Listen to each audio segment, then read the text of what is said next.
Need to change your Wi-Fi password, set up parental controls, or check who's connected to your network?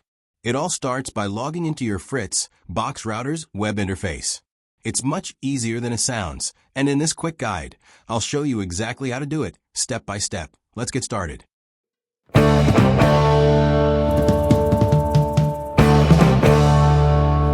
Step 1. Find your router's default credentials. Flip your FRITZbox router and look for sticker, default IP address, and default username password along with default Wi-Fi SSID and password. Step 2. Connection with router, wired, or Wi-Fi.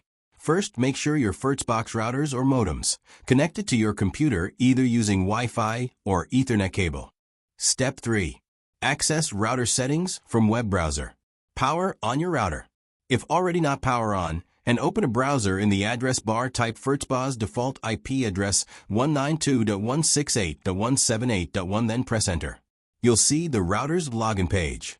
Enter the default username and password. For default login username and password, check your router's label. Once logged in, you'll see FRITZ box overview page.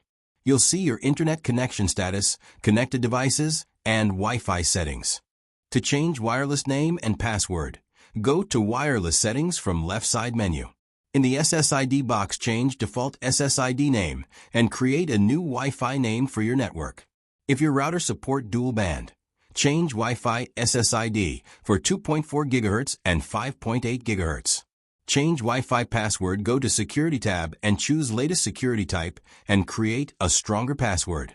After change settings, press Apply Changes and wait while router rebooting or saving settings. And that's it. Just 3 simple steps. Connect, type FRITZbox, and use the password from the sticker. Now you have full control over your home network. If you found this guide helpful, don't forget to like, share, and subscribe channel. Thanks for watching.